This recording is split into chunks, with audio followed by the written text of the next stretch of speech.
진리가 너희를 자유케 하리라. 이 제목으로 같이 은혜를 나누기 원합니다. 자유라는 것, 이건 어떻게 보면 인간이 가지고 있는 가장 기본적인 욕구입니다. 자유는 그냥 한자 그대로면 스스로 그 자자에다가 말미암을 유죠. 그러니까 스스로 말미암습니다. 그죠? 자기가 원인이 되는 거예요. 자기가 이유가 되는 겁니다. 이거 왜 했어? 내가 하고 싶으니까. 이게 자유입니다. 스스로 말미암는 것, 이게 자유입니다. 인간은 구속을 싫어하죠. 스스로 결정하고 스스로 행동할 때 인간은 살아있다라고 얘기합니다.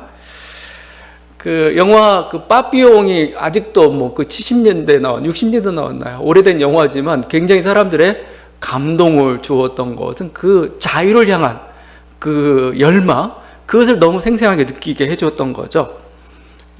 빠삐용이 뭐 억울하게 잡혔고 또 그걸 탈출하다 계속 그렇게 실패했고 결국은 마지막에는 정말 무인도와 같은, 무인도 정도만이 아니고 완전히 고립된 그 섬으로 유배를 당하죠. 그런데도 불구하고 거기서 최후의 탈출을 시도합니다. 그 마지막 장면, 막 푸른 바다가 있고 막 파도는 치는데 거기에 그 코코넛 그 잎인가요? 그걸로 만든 자루를 바다에 던지죠. 던지고 거기에 뛰어들죠. 그래서 막 올라타가지고 막 헤엄쳐 가는 게 마지막 장면입니다. 그때 했던 말이 있습니다. 야 이놈들아, 나 아직 살아있다 합니다. I'm still here 하면서 그냥 막 헤엄쳐 갑니다. 그게 어떻게 되는가? 그건 나레이션이 이렇게 나와요. 마지막 엔딩인데 나레이션은 그냥 빠삐용은 자유롭게 살았다 이렇게 가는데 정말 그랬을까? 물론 힘들 겁니다. 자유롭게 정착하는 그 과정이라는 게. 그러나 확실한 건 한 가지는 있어요. 그는 뭐예요? 만약에 거기서 또 잡힌다면 죽을 때까지 탈출할 것이다. 자유를 찾아서. 그런 확신이 있는 거죠.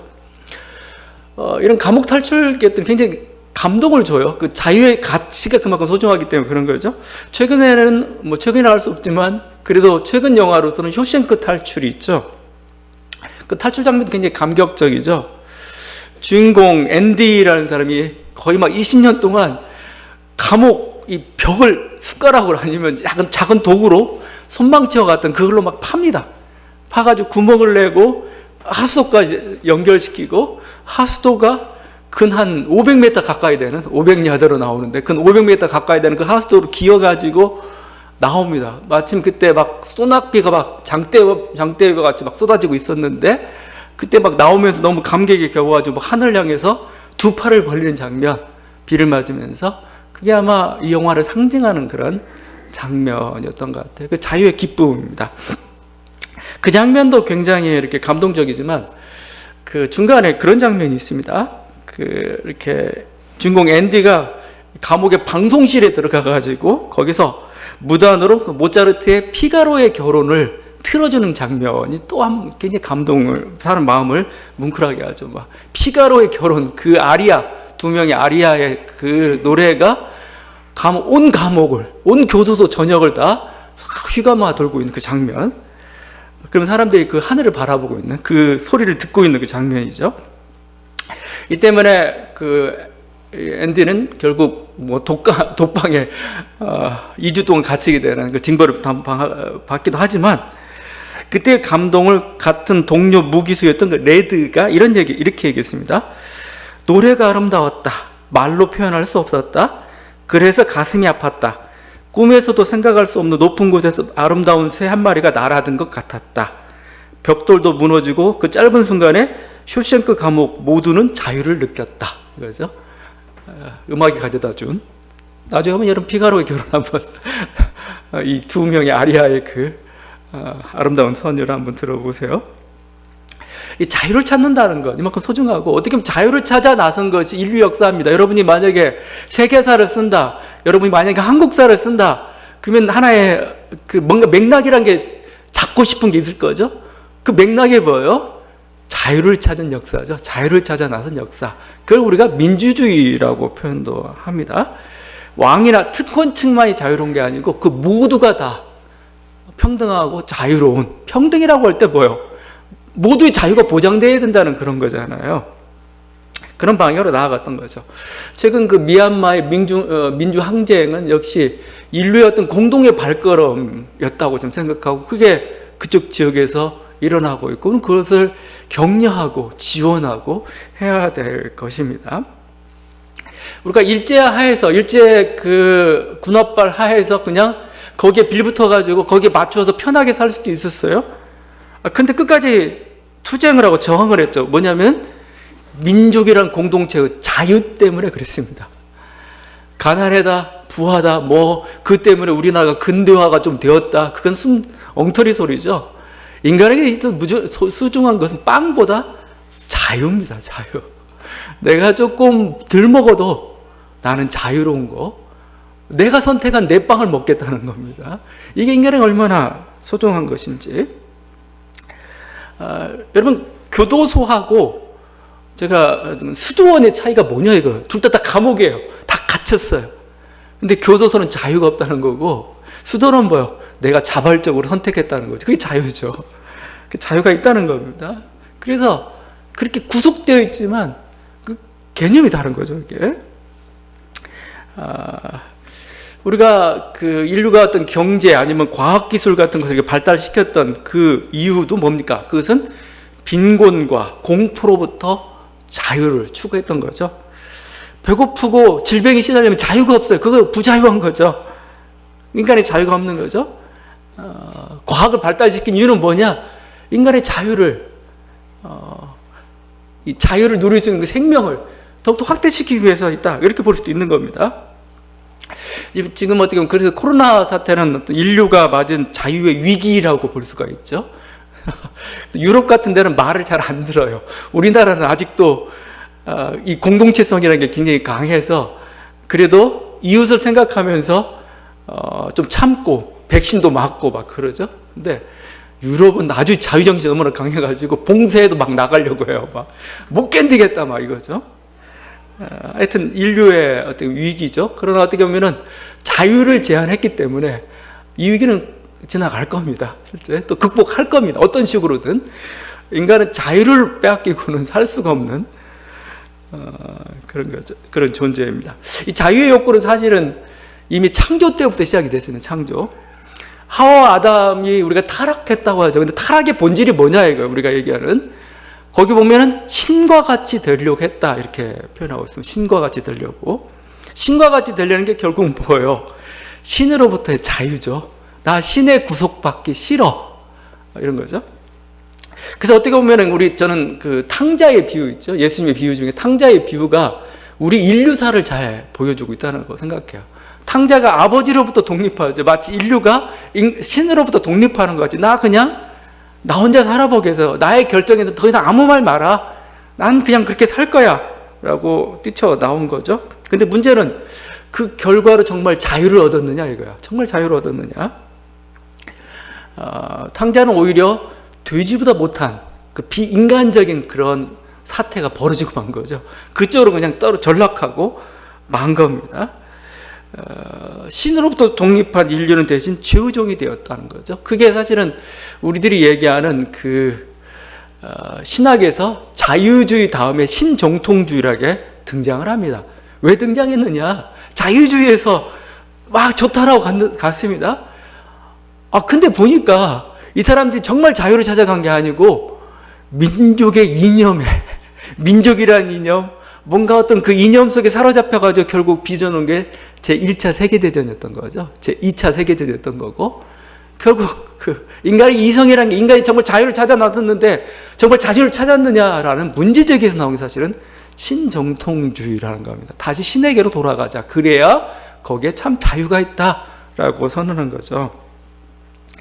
지금 예수님은 그래서 이들로 하여금 니네가 자유롭다고? 아니죠. 아니라고 하면서 너희가 아브라함의 자손이라고? 뭐 자유롭다? 아니다. 너희는 지금 부자유하고 죄의 종이 되어 있다. 지금 죄의 노예가 되어 있다. 지금 예수님이 말씀하셨던 거죠. 이 말을 들었을 때 이스라엘 백성은 기분이 굉장히 나빴을 겁니다. 이스라엘에게서 자유라는 것은 거의 신앙과 맞먹는 겁니다. 여러분 출애굽 신앙이라는 게 결국 뭐예요? 자유를 찾아 나선 겁니다. 결국적으로 따지게 되면 출발이 자유였고 그 다음에 어떤 바벨론이나 어떤 페르시아의 이런 억압하에 있을 때 그들이 바랐던 기도, 그 억압으로부터 해방시켜 주십시오라는 해방이라는 게 결국은 뭐예요? 자유죠, 자유. 하나님의 선물이라는 것도 자유로 왔던 겁니다. 포로된 자를 자유케 하는 이것으로부터 왔던 거죠. 그렇기 때문에 유대인들은 자기는 자유롭다고 지금, 물론 엄밀히 따지면 좀 문제가 있죠. 왜냐하면 로마의 지금 식민지 상태도 불구하고 하여튼 자기들은 자유롭다, 자유로운 민족이다 라는 걸 프라이드로 삼았던 거죠. 그래서 그 유대 독립전쟁이 있었어요. 또 유대 독립전쟁 중에 AD 70년에 있었죠. 그 마지막 마사다라는 곳에서 최후의 항전을 합니다. 최후의 항전하는데 여기에서 엘리아살이라는 사람이 있어요. 엘리아살이라는 사람이 했던 말이 있습니다. 그게 이렇게 얘기합니다. 우리는 오래전에 하나님 외에는 로마인이나 어떤 사람의 종도 되지 않기로 결정하였다. 우린 종이 되느니 차라리 죽음을 택하였다. 이렇게 얘기할 정도. 결국 마사다의 결국 죽음으로써 마지막 항전을 끝냈던 거죠. 그러니 그런 유대인들한테 너희가 노예다라고 얘기하니까 굉장히 이들에게서는 뭐예요? 그냥 화가 날 만한 거죠. 그들은 반발하고 있는 겁니다. 어떻게 보면은 이들은 그냥 정치적으로만 보고 있는지 몰라요. 근데 예수님 오히려 더 근원적으로 보고 있습니다. 근원적으로. 그들이 정치적 자유를 누리고 있을지 모르겠지만 실제 자유도 아니었던 거죠. 근데 실상 저들은 뭐예요? 그 더 근본적인 죄의 포로가 되어 있다. 죄의 노예가 되어 있다. 욕망의 포로인 거죠. 민족이라는 이념의 포로가 되어 있는 거죠. 사도 바울이 싸웠던 게 뭡니까? 사도 바울이 싸웠던 건 뭐냐면은 하나님이 모두를 자유롭게 하시는데 이제 예수 그리스도를 통해서 모두를 다 자유롭게 하는데 뭐요? 이스라엘 민족들이 자기 특권을 주장하는 겁니다. 특권. 예, 그게 율법이라는 형태로 나왔던 거죠. 그 율법의 특권에 맞서서 싸웠던 것이 사도 바울의 항쟁이었던 겁니다. 하나님 모두가 자유롭기를 원해, 복음 안에서. 그런데 뭐요? 유대인들은 뭐요? 아니야. 우리들이 특권이 율법도 너희가 지켜야 그 자유가 보장돼. 이렇게 나왔던 거죠. 사도 바울의 그 모습. 어떻게 보면 그들은 뭐요? 어느 순간에 이념의 노예가 되어 있었던 거죠. 민족의 노예가 되어 있었던 겁니다. 우리가 죄라고 하니까 죄가 너무 막 사악하고 뭔가 추상적으로 보이는데 그게 아니에요. 실제 죄악이라는 건 너무나 교묘하게 우리 속에서 마치 괜찮은 것처럼 하고 그런 모습을 취하고 나타나고 있습니다.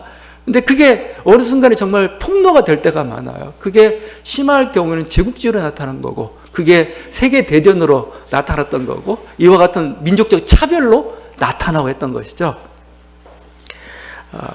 이게 뭐 오늘 어떤 예수님께 이 말씀을 전했던 어떤 이유가 됐던 하나의 가늠한, 현장에 끌려나온 가늠한 여인은 결국은 욕망의 포로가 되어 있었던 그런 존재였던 거죠. 그리고 그를 정죄하는 그들은 뭐예요? 정말 어떻게 보면은 그게 자기 어떤 기득권이 될지 모르겠는데 이념이 될지 모르겠는데 거기에 포로가 되어서 한 인간으로 바라보지 못하고 정죄하는 자로서 지금 나타나고 있는 거예요. 이게 전부 다 죄의 포로된 상태다. 너에게 자유가 필요하다라고 지금 얘기하고 있는 거죠. 자유는 무섭습니다. 죄라는 건 무섭습니다. 유대인들도 알고 있었는 랍비 아키바의 말입니다. 이게 악의 지변 혹은 악의 성향은 처음에는 거미줄과 같으나 나중에는 배의 굵은 밧줄과 같이 된다. 처음엔 거미줄 같은데 나중에는 배의 굵은 밧줄처럼 되는 게 죄다, 악이다. 그런 거죠. 지금 너희가 그렇게 되어 있다. 신앙이라는 것도 그래서 어떻게 보면은 어느 순간에 정말 신앙인지, 신앙은 그래서 어떻게 보면 항상 자기 부정과 함께 갈 수밖에 없습니다. 근데 어느 순간에 그게 도구마가 되어가지고 그게 어느 순간에 나의 어떤 욕망이랄지 나의 어떤 그 특권을 보장하기 위한 어떤 차별의 장치로서 작용할 때가 있다는 겁니다. 그거 항상 우리가 조심해야 될 그겁니다. 지금은 이제 그들을 향해서, 그런 유대인들을 향해서 죄로부터 자유할 것도 요구하고 죄로부터 자유해지는 길을 얘기하고 있죠. 거기 31절이죠. 너희가 내 말에 거하면 참으로 내 제자가 되고 진리를 할지니 진리가 너희를 자유롭게 하리라. 예수님 말씀이 진리입니다. 이 진리를, 예수님 말씀을 들으면, 거하면 너희가 진리를 알게 될 거고, 그래서 너희가 참 자유에 이르게 된다. 이렇게 얘기하고 있어요. 이런 말 들으면 뭐야? 예수님 말씀도 구속이네. 그건 자유가 아니네. 거기에 매여야 되고 뭔가 기독교라는 거에 뭔가 하고 막 이렇게 되죠. 이러면 또 어떻게 말할 수가 없죠. 어떻게 해야 되나? 어떻게 말해야 되나? 근데 인간이라는 것은 결국은 틀은 필요합니다. 보세요. 우리가 만약에 정말 자유로운 존재가 되면 우리는 말도 하지 말아야 돼요. 언어도 쓰지 말아야 돼요. 왜냐하면 언어나 말이라는 게 얼마나 편향되어 있고 얼마나 우리를 획일화시키고 있는, 내 마음을 말이 정해요? 내 마음을 언어가 표현하고 있나요? 못하고 있어요, 이거. 근데도 우리는 마치 언어를 할 수밖에 없고 신뢰하고 있고 그렇게 할 수밖에 없잖아요. 여러분 뭐 공기는 어떻게 해요? 공기 답답하지 않아요, 여러분 이거? 왜 꼭 물만 먹고 사면 안 돼? 물고기처럼? 또 물고기한테 너는 왜 물만 먹니? 공기 좀 먹어봐. 그게 자유로운 거지. 그럴 수가 없잖아요. 그럴 수가. 인간의 어떤 그 한계, 틀이라는 게 항상 존재라. 그것마저 난 탈피해 보겠다. 그러면 인간의 길을 포기해야 되는 거죠. 저는 어떻게 우리가 얘기하는 진리, 예수님 말씀이라는 게 그렇게 여러분 좀 받아들였으면 좋겠습니다. 하나의 인간을 정말 자유롭게 만드는 그 틀이다. 이렇게 그냥 예수님의 말씀, 어떤 예수가 진리라고 할 때 그 진리를 계속 누누이 말씀드리지만 이걸 뭘로 바꿉니까? 요한 1서는 하나님은 사랑이라고 바꾸고 있습니다. 예수님 뭐 이걸 생명이라고 바꾸고 있습니다. 나는 거룩함이다라고, 의라고, 정의라고 표현하고 있습니다. 정의, 사랑, 생명. 그건 우리가 얘기하는, 우리가 보통 진선미라고 얘기하죠. 그 모든 그 가치들을 포괄한다. 그런 존재가 예수다. 여러분 이렇게 생각하시라는 겁니다, 이게. 지금 뭐요? 그게 어떻게 보면은 그걸 통해서 우리를 정말 진리의 세계로 이렇게 이끌어 간다는 거죠. 그 진리의 세계 안에 있을 너희가 정말 자유함을 느끼겠다는 거예요. 인간은 자유함을 못 느껴요. 자유함을 못 느끼는 근본적인 이유 중에 하나가 우리가 어떻게 보면 그림자의 세계에 지금 사로잡혀 있기 때문에 그런데 계속 제가 플라톤의 동굴 비유를 들고 있지만 사람들은 뭐요? 그림자의 세계에 붙잡혀가지고 그게 단 줄 알고 있습니다. 마치 막 그림자, 어떤 거대한 그림자로부터 내가 달아났다고 해서 뭐요? 나는 자유로운 것처럼. 그건 다 그림자일 그 뿐인 거죠. 예수님의 자유함은 어디서 나왔느냐? 이 세계가 그림자임을 알았기 때문에, 허망한 것을 알았기 때문에, 덧없는 것임을 알았기 때문에, 그걸 성경은 뭐라고 표현합니까? 다 썩어질 것이라고 표현하고 있죠. 그랬음을 알았기 때문에 자유로웠던 거죠. 옛날 어렸을 때 그 땅 따먹기 놀이를 하죠. 막 땅 따먹기 막 놀이를 막 합니다. 그래서 옛날 돌멩이나 사금파리 이런 걸로 밖에 나갔다가 돌아오면 그게 자기 땅이 되는 겁니다. 이제 딱 그리하면 이만큼 땅을 차지했는데 갑자기 엄마가 아무개야 저녁 되었다 밥 먹으라 하면 뭐예요? 다 놓고 가야 돼요. 그게 우리 삶이다라는 겁니다. 그러니까 우리가 그림자라 하는 이유. 예수님은 그걸 너무 철저하게 느꼈기 때문에 뭐예요? 자유로울 수 있는 거죠. 근데 그게 다라고 생각하는 거예요. 그냥 거기서 조금이라도 뺏기면 그냥 저 옆에 있는 사람 땅이 너무 크면 막 열받고 막 그러죠. 여러분 우리가 제자가 된다는, 예수의 제자가 된다는 건 뭐냐면은 돈을 그림자 취급하는 겁니다. 돈은 그림자야. 그럴 수 있나요, 이거? 그래야 진정한 예수의 제자입니다. 돈 아무것도 아니야, 이거. 그림자야. 그럴 때 뭐요? 돈의 주인이 될 수가 있는 겁니다. 돈의 노예가 되는 게 아니고. 주님은 그래서 우리들에게, 그래서 주님은 어떠세요? 돈이 많으나 적으나 별 개의치 않았어요. 돈 많으면 막 써요, 주님은. 돈 적으면 적은 대로 또 자유로워요. 사도 바울도 그런 얘기를 했던 거죠. 왜냐하면 이건 진짜가 아니다. 우리가 그림자의 세계에 매여 있으면 자유로울 수가 없는 거죠. 이 자유함에 대해서 가장 정말 절실하게, 리얼하게 깨달았던 사람이 바로 루터입니다, 루터. 루터는 처음에는 막 자기 곁을 번개가 툭 칠 때 막 두려워했던 사람입니다. 이 두려움은 무슨 두려움인지 아세요? 막 가다가 번개가 치니까 두려워가지고 막 엎드려서 자기가 수도사가 되겠다고 소원했던 거죠. 그 두려움은 뭐냐면 사망에 대한 두려움입니다. 사망. 왜냐하면 이때는 역병도 많고 전쟁도 많고 해가지고 평균 연령이 서른이 안 됐어요. 막 옆에서 가족 중에 한두 명 항상 죽어 있습니다. 누가? 그 죽음을 경험하는 그 선생이기 때문에 나도 언제 죽을지 몰라요. 근데 뭐 여기서 죽으면 난 지옥 간다는 거 두려움이었어요. 그게. 그래서 수도사가 됐던 거죠. 그가 열심히 막 이렇게 하고 뭐 공부하고 성경을 읽고 하다가 깨달은 복음 안에서 진리, 예수 그리스도를 믿게 되었을 때 무슨 일이 주어지는가? 예수 그리스도를 믿게 되었을 때 나에게 뭐요? 예수 그리스도의 의가, 구원의 선물이 주어지고 나는 바로 천국에 들어갈 수 있는 길이 열렸다는 그 확신을 갖게 되었을 때 그 기쁨, 그 자유함은 이루 말할 수가 없는 거죠. 드디어 죄의 정죄로부터, 죄의 노예로부터 벗어날 수 있었던 겁니다. 그때 했던 루터가 했던 그 조치 중에 하나가 이름을 바꾸는 거였습니다. 이름. 원래 루터의 이름은 루더입니다. 루더. 아버지가 한스 루더예요. 한스 루더. 한스 루더니까 루터도 원래 루더예요. 루더. 근데 루터로 바꿨습니다. 왜 루터로 바꿨느냐? 오늘 읽은 말씀 중에 여러분 굉장히 자주 등장하는 단어가 자유롭게 하다죠. 자유롭게 하리라. 32절, 33절에 또 나오고 36절에 두 번 나옵니다. 자유롭게 하다, 자유롭게 하리라. 이 자유라는 단어가 헬라어로 엘류테로입니다.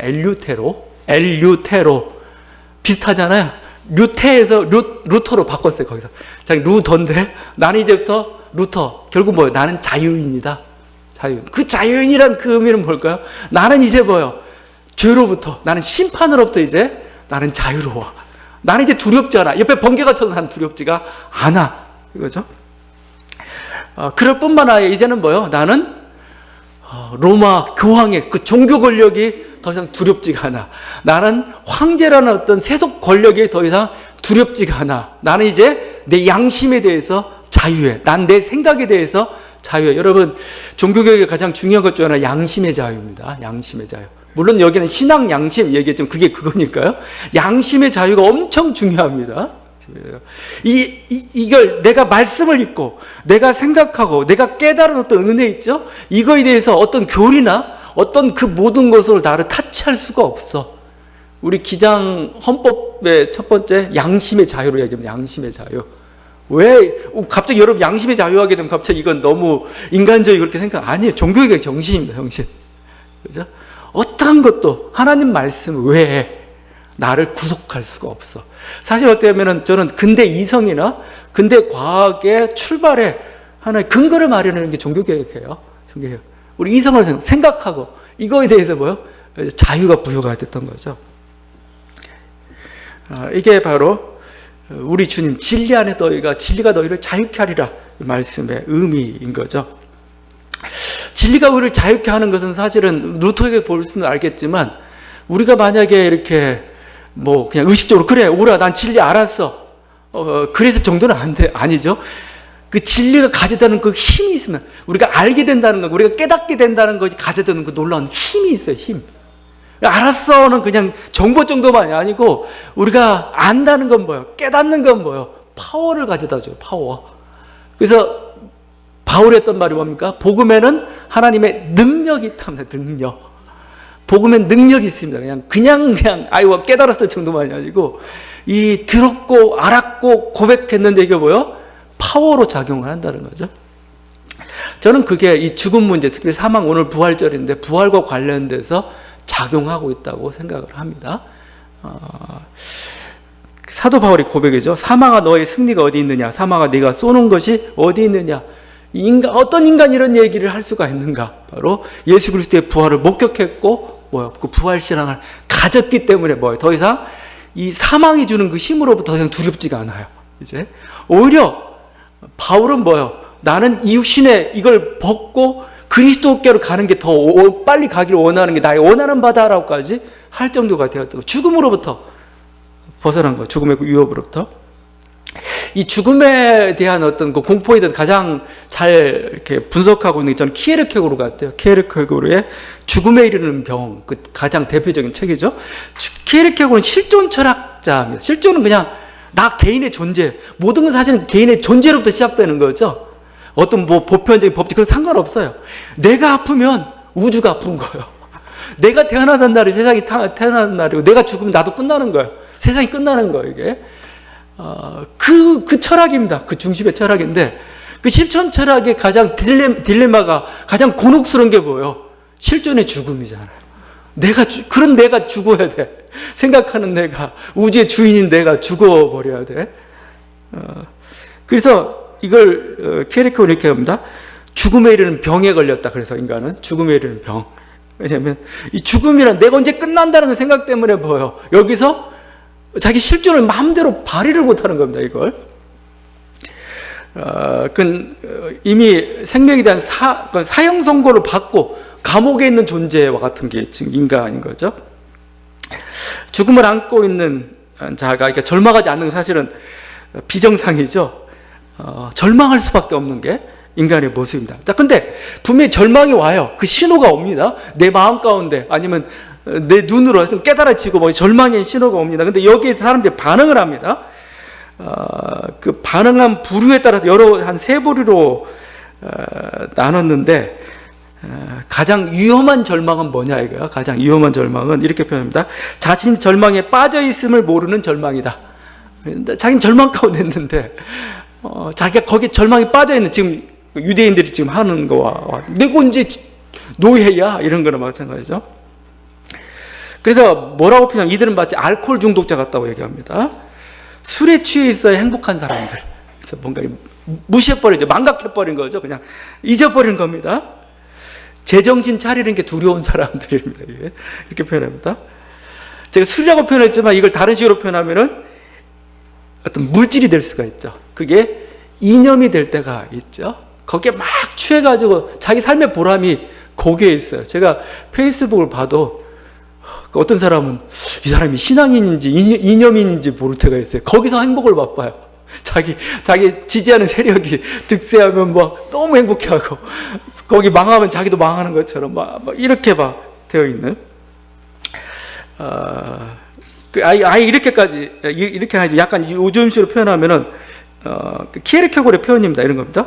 돈 5달러를 잃었을 때는 심각해지는 사람들이 정작 자기를 잃은 것에 대해서는 심각해하지 않는다. 자기를 잃어버린 거에 대해서 5달러 잃어버린 거 심각하면서 아파트에 뭔가 평수 늘리고 배기량이 늘어난 거에 대해서 기뻐하고 행복하지만 정작 그 순간에 자기를 잃어버리고 있는 것에 대해서는 도무지 감각하고 있지 못한 사람들. 자, 이것보다 좀 나은 절망이 있습니다. 두 번째로인데 자신이 절망 상태에 있다는 것을 깨닫는 겁니다. 그런 절망입니다. 그 자신이 당하는 그것이 괴로움이 어떤 돈이 없어서도 아니고 일이 풀리지 않아서도 아니고 이 덧없고 무의미한 삶 자체가구나. 죽음으로 끝나 이 자체 때문에 그렇다는 걸 깨달은 사람입니다. 자, 그러면 이 깨달은 사람도 두 종류로 나눠진다고 얘기합니다. 대화하는 방식이 두 종류인데 한 부류는 뭐냐면 그 절망이 너무 힘들어요. 힘들잖아요. 힘들고 외면하고 싶으니까 어떻게 하냐면은 그것은 동일화를 시켜버립니다. 다른 사람의 것처럼 다른 사람처럼 행동해버린 겁니다. 자기 자신 너무 싫은 나머지 다른 사람의 옷을 입고 사는 사람들 이렇게 표현합니다. 마치 절망을 극복한 도인처럼 극복 못했으면 너무 자기는 마치 이제 절망을 극복한 사람들처럼 나는 이제 이 문제에 뭔가 자기는 문제가 해결이 안 됐는데도 불구하고 마치 해결된 사람처럼 이렇게 가장하는 사람들. 나머지 한 분은 정직한 사람이죠. 끝까지 밀어붙입니다. 이거 절망이 끝까지 맞서 싸우다가 결국 알 수 없다고 하면서 이들이 택하는 결론은 자살입니다. 자살. 안 되겠구나. 이거 도무지 이거에 대해서 내가 붙을 수가 없어. 이길 수가 없어. 그렇다면 나는 최후의 인간다움을 선택하겠다. 내가 선택하겠다. 죽음을. 자살이라는 거죠, 이게. 자, 이게 이제 그 절망 앞에서 인간입니다. 자, 그러면 더 이상 인간은 희망이 없는가? 키에르케고르는 이어서 이렇게 얘기하죠. 절망의 반대는 희망이 아니라 신앙이다. 신앙. 희망이 아니라. 절망의 반대는 희망이니까 나는 뭔가 좋아. 희망을 가지고. 근데 희망이란 얼마나 덧없을 때가 있어요. 사실 없는 건데 인간이 만들어낸 거죠. 있을 거야. 하죠. 근데 신앙은 아니죠. 신앙은 만들어낸 게 아니고 밖에서부터 온 겁니다. 인간의 질서와 인간의 삶에 그 속에 있는 게 아니고 인간의 어떤 그 논리 속에 있는 게 아니고 인간 논리 밖에서 온 거예요. 밖에서 온 거. 우린 그것을 믿느냐 안 믿느냐 그걸로 우리 삶의 결정이 된다는 거예요. 이게 바로 신앙이다. 인간이 만들어낸 게 아니라는 겁니다. 밖에서 온 건데 그거에 대해서 내가 믿을 거냐 말 것이냐. 이 체계에 대해서 이 신앙이 내가 나 자신을 이 하나님에 대해서 예수에 대해서 내가 믿고 던질 거냐. 부활이라는 것은 인간 세상에 있을 수가 없습니다. 부활이라는 거 어떻게 인간 세상에 있어요. 부활은 더 이상 그래서 우리는 그냥 기적이라고밖에 얘기할 수가 없어요. 그건 기적이야. 그죠? 인간의 어떤 논리나 인간 체계 속에는 그게 있을 수가 없는데 결국 기적이라는 거예요. 밖에서부터 온 겁니다. 밖에서부터. 인간의 모든 자연 질서 이런 걸 뛰어넘어서 오는 하나의 침투하는 사건으로 볼 수밖에 없어요. 부활이라는 것은. 우리는 그것을 믿겠다는 겁니다. 이거에 대해서. 이것을 너는 믿을 거냐 말 거냐. 그건 참 어떻게 보면 그야말로 우리가 실존처럼 투기라고 하죠. 투기. 던진다. 자기를 던진다라고 표현하고 있고 어떤 도박과 같은 그런 것일 수가 있죠. 그냥 인간의 논리를 따지면 그렇게밖에 설명할 수가 없어요. 그건 희망과 뭐가 다르냐라고 얘기하죠. 우리는 희망이 아니라고, 우리는 신앙이라고 얘기하죠. 왜냐하면 희망은 만든 거지만 신앙은 확실한 거다. 그래서 우리는 하여튼 뭐 사람들의 눈은 그렇게 될 수밖에 없습니다. 자, 그런데 그렇다면 우리는 어떻게 평가해야 되냐? 결과를 가지고 평가할 수밖에 없어요. 열매를 가지고 평가할 수밖에 없습니다. 결국 그런 신앙을 가진 사람들 일어난 일이 뭐냐 이거예요. 실제 무슨 일이 일어나는 거죠? 죽음 앞에도 굉장히 용감한 사람들이 됩니다. 실제 죽음이라는 그 절망임에 휘둘리지 않는 그 사람들이 되어가고 있습니다. 권력 앞에서 굴하지 않는 사람들이 되어가고 있습니다. 물질에 휘둘리지 않습니다. 정의와 어떤 도덕에 대한 강력한 확신이 있어요. 결과에 연연하지 않고 힘에 연연하지 않고 어떤 이념이나 어떤 편견에 매이지 않습니다. 뭔가 그의 마음속에 기쁨이 솟고 있습니다. 평화를 누리고 있습니다. 사랑의 길을 가고 있습니다. 열매가 그렇게 나오고 있다면은 그렇다는 거 아니겠어요, 이게? 우리는 그 신앙으로 산다는 겁니다. 사실 여러분, 이 신앙으로 산다는 게, 여러분, 우리가 왜 도덕의 길을 가야 되고, 우리가 사랑해야 되는지, 그걸 인간적인 논리를 어떻게 따져요, 그건? 그냥 진화론적으로만 가장 따질 수 있는 것은 그게 가장 좋은 거니까, 아니면 그게 가장 최적이니까, 이렇게밖에 얘기할 수 없는 겁니다. 근데 우리는 확신을 가지고, 근데 사람들은 확신을 가지고 있죠. 사실 사람들, 어떻게 보면 사람들도 사실 신앙을 가지고 있는 거나 마찬가지예요. 어떤 신앙이에요? 사랑에 대한 신앙. 정의에 대한 신앙, 정의가 옳다, 사랑이 옳다라는 그 나름대로 신앙들 다 가지고 있어요. 왜 거지처럼 자기는 마치 인간 합리적으로만 살아가고 있는 것처럼 정말 합리적으로 산다면 뭐 우리는 자살할 수밖에 없다니까. 아무런 게 없으니까. 아무런 보이는 게 없으니까. 신앙이들은 뭐야? 이건 노골적으로 인정을 해요. 우리는 신앙으로 산다. 논리로 안 산다. 이거 논리로. 하나님께 보니까 부활이라는 그 사건 앞에 우리는 그걸 진실로 믿고 우리도 그 부활이 주어질 것을 우리가 갇혀진 이 세계가 다가 아니고 영원한 세계에 있으니 믿고 나아가는 그런 사람들입니다. 라고 고백하며 가는 게 이게 부활절이고 부활절 의 신앙입니다. 여러분, 다시 한번 우리 부활절을 맞아서 우리가 주님이 주는 이 부활의 능력이라는 게 뭐고 이 부활의 능력 가운데서 정말 참다운 자유를 참다운 기쁨을 좀 누릴 수 있기를 바랍니다.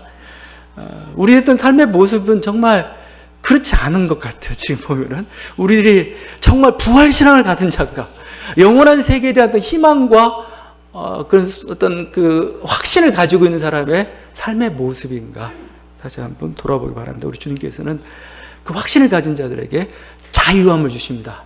그 자유함은 죄로부터 사망의 이 절망의 권세로부터 정말 자유롭게 하고 행복하게 하는 그런 은혜입니다. 이 은혜가 있는 저와 여러분 되길 바랍니다. 기도하시겠습니다.